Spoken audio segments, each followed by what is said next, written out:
Jamil Jaffer, founder of the National Security Institute, joins me now. And Jamil, the ceasefire seems pretty fragile. What is going to happen if Hamas does not return the remainder of the hostages still in captivity?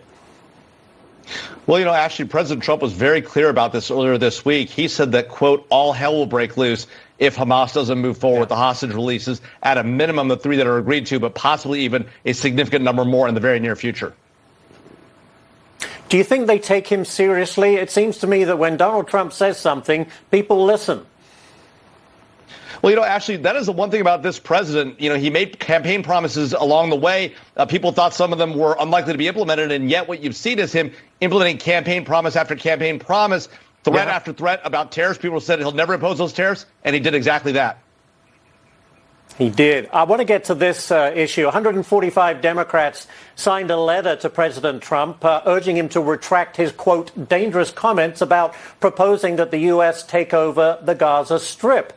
They say, quote, we are alarmed that an American president would advocate for the forcible removal and permanent displacement of 2 million people. Jamil, what did you think of Trump's comments?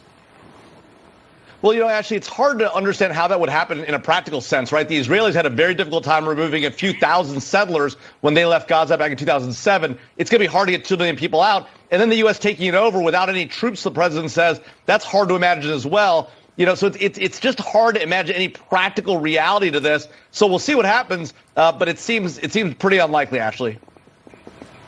Are we headed towards peace in this very troubled part of the world, do you think, Jamil? Well, look, I think both sides need to find a deal here.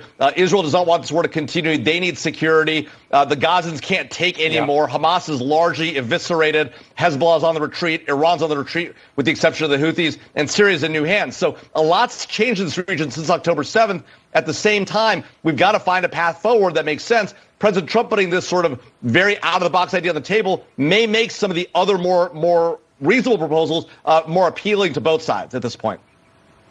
You mentioned very quickly, Jamil, Iran. They pull all the strings. Are they retreating in some fashion?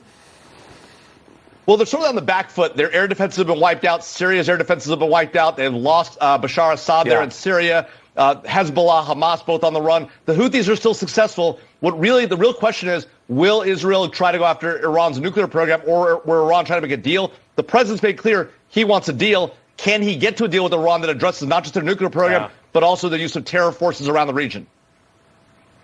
We shall see. Jamil Jaffer, great stuff as always, Jamil. Thank you for joining us.